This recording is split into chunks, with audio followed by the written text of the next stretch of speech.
नमस्कार, आप देख रहे हैं इंडिया टीवी। आपके साथ मैं हूं मीनाक्षी जोशी। अब की बार किसकी सरकार का वक्त हो गया है, वो तमाम बड़ी खबरें लेकर मैं हाजिर हूं जो आज दिन भर सुर्खियों में रहने वाली है। वोट की लड़ाई अब सांप और जहर तक आ चुकी है। महाराष्ट्र के सांगली में खड़गे ने बीजेपी और आरएसएस को सांप बता डाला। वहीं महाराष्ट्र में ही चुनाव प्रचार के लिए पहुंचे योगी ने कहा कि सनातन पर हमला देश की आत्मा पर प्रहार है। बात उत्तर प्रदेश उपचुनाव की करें तो नारों की जंग के बीच अखिलेश यादव और केशव प्रसाद मौर्य में जुबानी जंग नए राउंड में पहुंच गई है। अब से थोड़ी देर में मुंबई में राहुल गांधी की प्रेस कॉन्फ्रेंस होने वाली है। महाराष्ट्र में एक चुनावी रैली में ओवैसी ने मणिपुर हिंसा और झांसी में बच्चों की मौत के मुद्दे पर मोदी और योगी सरकार पर हमला बोला। महाराष्ट्र और झारखंड उपचुनाव के लिए प्रचार में अब आखिरी 6 घंटे बाकी हैं। योगी, नड्डा, उद्धव, राहुल सब नेताओं ने कैंपेन के लिए अपनी पूरी ताकत झोंक दी है। बात महाराष्ट्र की होगी, जहां आज शाम 5 बजे प्रचार थम जाएगा। उससे पहले महाविकास अघाड़ी और महायुति की तरफ से जुबानी जंग जारी है। कांग्रेस अध्यक्ष मल्लिकार्जुन खड़गे ने बीजेपी और आरएसएस की तुलना जहरीले सांप से की, तो उद्धव ठाकरे ने महाराष्ट्र के डिप्टी सीएम देवेंद्र फडणवीस को धमकी दी है। उद्धव ने बीकेसी ग्राउंड में रैली के दौरान कहा कि फडणवीस बटेंगे और कटेंगे की बात छोड़े, अगर मुंबई पर हमला किया तो हम आपको काट देंगे। उद्धव ठाकरे ने यह बयान इंडिया गठबंधन की साझा रैली में दिया। इस दौरान मुंबई कांग्रेस अध्यक्ष वर्षा गायकवाड़ भी मौके पर मौजूद थी।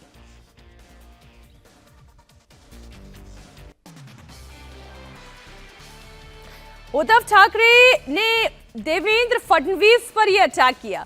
मुंबई पर हमला करोगे तो आपको काटेंगे, दरअसल बटेंगे तो कटेंगे का ये नारा सबसे ज्यादा सुर्खियों में रहा है महाराष्ट्र इलेक्शन कैंपेन के मद्देनजर, अगर आप देखिए।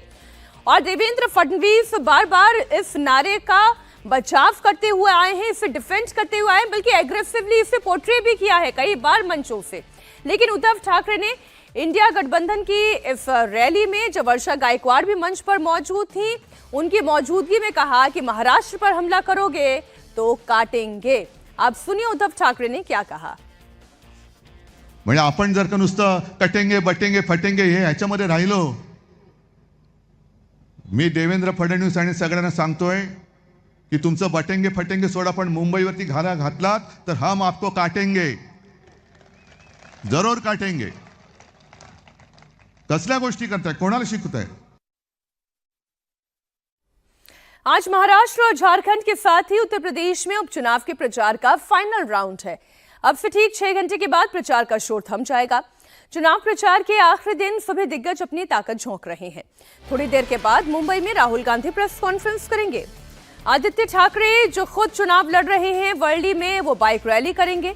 देवेंद्र फडणवीस पुणे और नागपुर में प्रचार करेंगे, तो एकनाथ शिंदे ठाणे में हुंकार भरेंगे। महाराष्ट्र में जेपी नड्डा की 3 और गडकरी की 2 चुनावी रैलियां हैं। राज ठाकरे भी आज मुंबई में जनसभा करेंगे। 20 नवंबर को महाराष्ट्र की 288 सीट, झारखंड के दूसरे चरण की 38 सीट और उत्तर प्रदेश उपचुनाव की 9 सीटों पर वोटिंग होगी। महाराष्ट्र में आज महायुति और महाविकास अघाड़ी धुआंधार प्रचार करने वाली है, तो झारखंड में सीएम योगी ताबड़तोड़ रैली करेंगे। वहीं उत्तर प्रदेश में आज अखिलेश यादव का रोड शो भी होगा।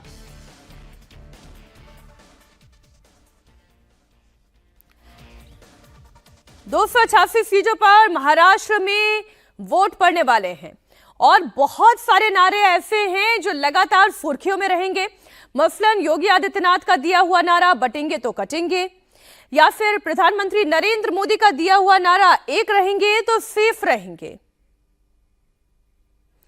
महाराष्ट्र में चुनावी शोर थमने से पहले कांग्रेस अध्यक्ष मल्लिकार्जुन खड़गे ने एक विवादित बयान दे दिया। अब ये विवादित बयान क्या है वो आपको बता देते हैं।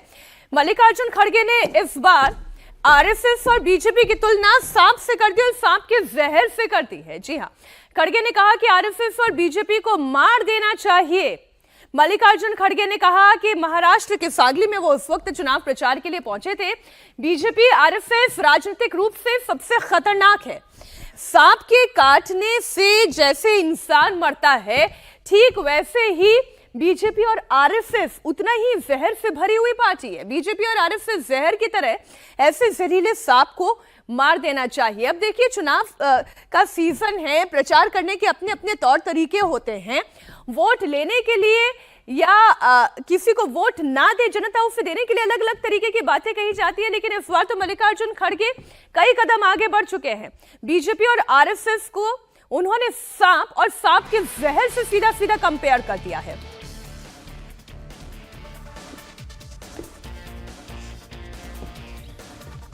जहरीले सांप को मार देना चाहिए, ये कहना है मल्लिकार्जुन खड़गे का। राजनीतिक रूप से सबसे खतरनाक है बीजेपी आरएसएस। बीजेपी और आरएसएस को लेकर मल्लिकार्जुन खड़गे ने यह विवादित बयान दिया और कहा कि ऐसे जहरीले सांप को मार देना चाहिए। इसका अंतर्निहित तो यह है कि वो कहना चाह रहे हैं कि वोट नहीं देना चाहिए, लेकिन वोट नहीं देना चाहिए की जगह वो ये कह रहे हैं कि बीजेपी और आरएसएस को मार दो।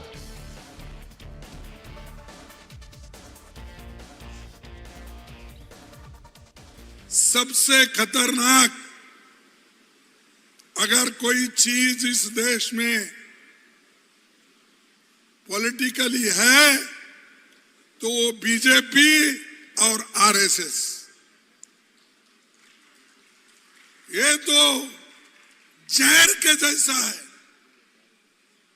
जहर मालूम है ना आपको? ये जहर सांप अगर एक बार काटा तो खत्म आदमी होता है, जहरीला सांप।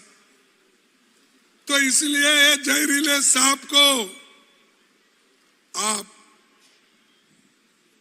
मार देना चाहिए, ऐसे लोगों को दूर रखना चाहिए। खड़गे के जहर वाले बयान पर बीजेपी ने पलटवार किया। बीजेपी ने कहा है कि खड़गे हिंदुओं के खिलाफ लोगों को भड़का रहे हैं। अगर महाराष्ट्र और झारखंड में कांग्रेस की सरकार आई तो हिंदुओं की जान को खतरा है। बीजेपी ने कहा है कि खड़गे ने जिस तरह से आरएसएस के देशभक्तों को जहरीला सांप बताया, उससे पता चलता है कि कांग्रेस पार्टी की सोच घोर हिंदू विरोधी है। मल्लिकार्जुन खड़गे हिंदुओं के खिलाफ लोगों को भड़का रहे हैं। हिंदुओं की जान को खतरा है अगर कांग्रेस पार्टी महाराष्ट्र में सरकार में आती है। आरएसएस के देशभक्त लोगों के खिलाफ लोगों को महाराष्ट्र में भड़काना, झारखंड में भड़काना, ये स्पष्ट करता है कांग्रेस पार्टी की सोच घोर हिंदू विरोध की है। पर आज समझ लेना चाहिए कि Congress party pro terror, anti सनातन है और महाराष्ट्र के अंदर, झारखंड के अंदर अगर कांग्रेस पार्टी की सरकार आती है तो जितने भी लोग कांग्रेस पार्टी को सपोर्ट नहीं करेंगे, जो भी हिंदू रहेंगे, जो भी हिंदुत्व के विचारधारा में विश्वास रखेंगे, कांग्रेस पार्टी उनके खिलाफ लोगों को भड़का सकती है। मोहब्बत की दुकान या ये नफरत की जुबान और नफरत फैलाने वाले भाईजान मल्लिकार्जुन खड़गे जी, जिन्होंने योगी आदित्यनाथ जी को आतंकी कहा भगवा पहनने वाले लोग राजनीति में ना आए, जिनके बेटे ने कहा सनातन बीमारी है, जिनके घटक दल ने कहा सनातन समाप्त हो जाए, आज वो कहते हैं कि बीजेपी आरएसएस एक पॉइजनस स्नेक की तरह है और इस पॉइजनस स्नेक को मार देना चाहिए। यही इनकी मानसिकता है। जनता ने जिन्हें चुना है तीसरी बार, उन्हें पॉइजनस स्नेक कहना और मारने की बात करना, मतलब हिंसा भड़काना चुनाव में, ये वही लोग हैं जो जनता को भी नहीं बख्शते, जनता को भी राक्षस कहते हैं और अब जनता के चुने हुए प्रतिनिधि को पॉइजनस स्नेक बताकर हिंसा का उपयोग चुनाव में करना चाहते हैं। महाराष्ट्र में प्रचार का आज आखिरी राउंड है और बीजेपी का पूरा फोकस, पूरा प्रचार योगी के बटेंगे तो कटेंगे के नारे के इर्द गिर्द ही घूमता रहा। चुनाव प्रचार से पहले योगी ने एक बार फिर बटेंगे तो कटेंगे का यह नारा दोहराया है। पुणे की रैली में योगी आदित्यनाथ ने कहा, हम बटे हैं इसलिए हिंदुओं के जुलूसों पर पथराव होता है, हम बटेंगे नहीं तो कटेंगे भी नहीं। योगी ने कहा कि गणपति बप्पा के विसर्जन जुलूस और रामनवमी की शोभा यात्रा पर पथराव बर्दाश्त नहीं किया जा सकता। ये सनातन पर प्रहार है और सनातन पर प्रहार महाविनाश को न्योता है। गणपति बप्पा की शोभा यात्रा पर कोई पथराव करे, ये बर्दाश्त नहीं हो सकता है, ये स्वीकार्य नहीं हो सकता है और इसलिए पथराव होता है क्योंकि हम बटे हैं। रामनवमी की शोभा यात्रा पर इसलिए पथराव होता है क्योंकि हम बटे हैं। याद रखना, जो ये प्रहार सनातन पर हो रहा है, ये प्रहार भारत पर प्रहार है, क्योंकि भारत की आधार का प्रतीक है सनातन, और सनातन पर प्रहार महाविनाश को आमंत्रित करता है। और आपको मैं ये आमंत्रित करने के लिए आया हूं, यही कहने के लिए आया हूं कि बटे थे तो कटे थे, अब बटेंगे नहीं तो कटेंगे भी। एक रहेंगे,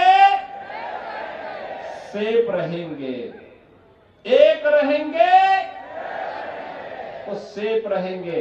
और इस भाव के साथ आज हमें कार्य करना है। योगी का बटेंगे तो कटेंगे का नारा महाराष्ट्र से लेकर यूपी और झारखंड तक में गूंज रहा है। इस नारे ने चुनाव की पूरी फिजा बदल कर रख दी। थोड़ी देर में योगी आदित्यनाथ झारखंड में रैली करने वाले हैं। योगी आदित्यनाथ झारखंड के राजमहल विधानसभा में जनसभा को संबोधित करेंगे। प्रचार के आखिरी दिन योगी झारखंड में 3 रैलीज करेंगे। पहली रैली राजमहल विधानसभा में, दूसरी जामताड़ा में और तीसरी रैली देवघर विधानसभा में होगी।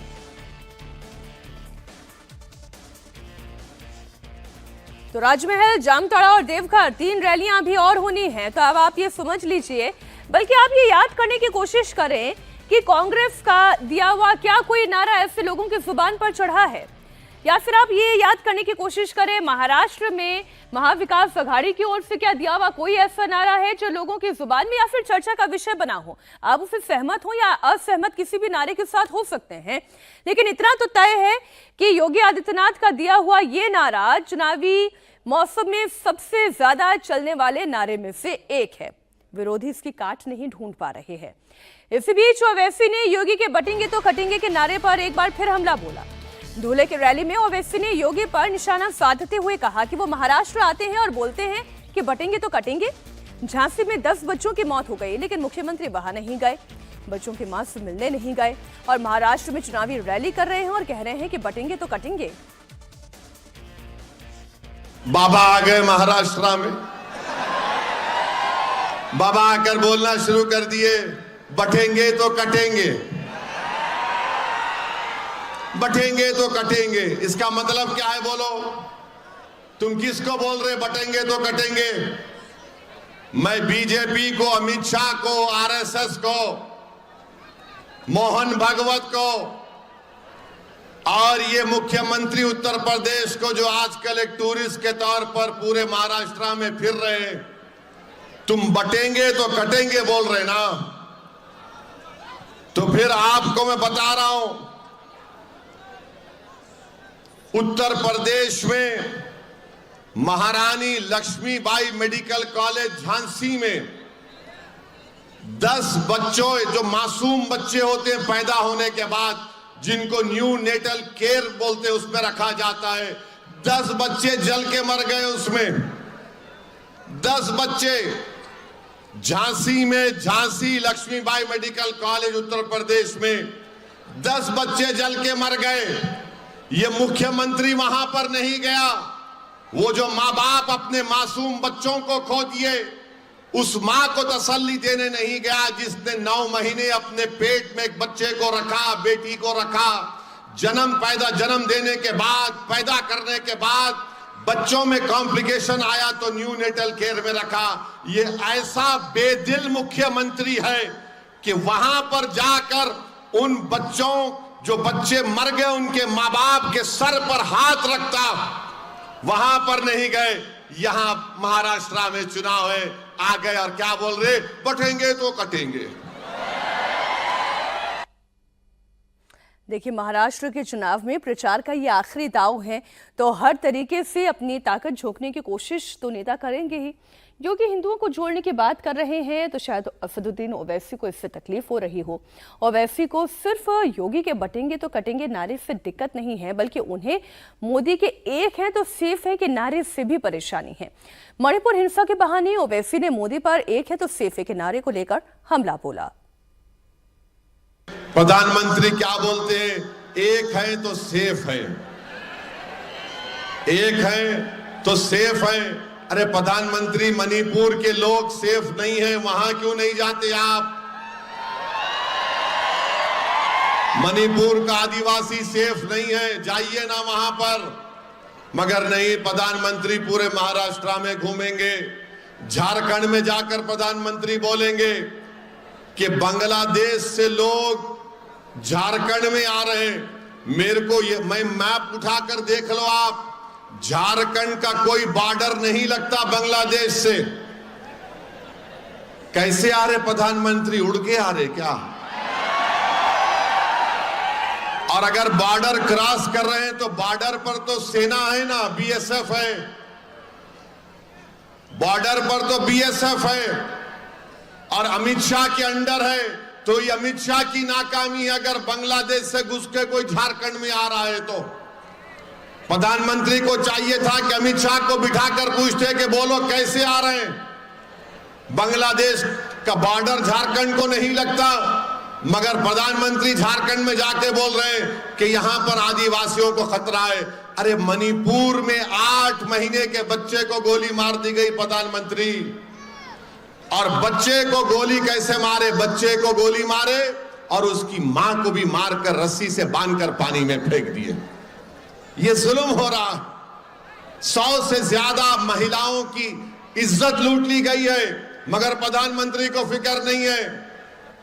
एक हैं तो सेफ हैं। अरे मणिपुर को जाओ नरेंद्र मोदी, जाकर बैठो आप मणिपुर में, मालूम करो कि क्यों हो रहा है उन आदिवासियों पे जुल्म, खत्म करो उसको।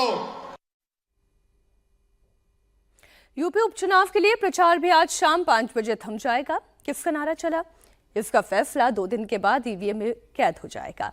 कटेरी में जनसभा को संबोधित करते हुए अखिलेश यादव ने कहा कि सीएम की कुर्सी गिराना चाहते हैं केशव प्रसाद, तो जवाब में केशव प्रसाद ने भी अखिलेश यादव पर पलटवार किया।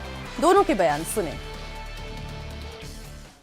जो लोग समाज में अपने नारे के माध्यम से बारूद बिछा रहे थे, उन्हें खुद पता लग गया है कि उनकी कुर्सी हिलाने के लिए लोग कुर्सी तक सुरंग बना रहे हैं। बताओ, उनके अपने लोग ही नारे पर एक दूसरे को डपट रहे हैं कि नहीं डपट रहे हैं? बताओ आप। और सच्चाई तो ये है, सच्चाई तो ये है कि जो डिप्टी साहब हैं वो अपने मोबाइल पर दिल्ली का गाना बजा रहे हैं। संगत से गुण मिलत हैं, संगत से गुण जाए, बांस फांस और मिश्री एक भाव बिकाए की बहुत पहले से प्रचलित कहावत है। उनको कभी अच्छे लोगों का संग नहीं मिला है। गुंडों, अपराधियों, माफियाओं, दंगाइयों के बीच में रहेंगे तो साधु संतों के बारे में उन्हें क्या बोलना है, क्या नहीं बोलना है, इस मर्यादा का उन्हें ध्यान नहीं रहता है।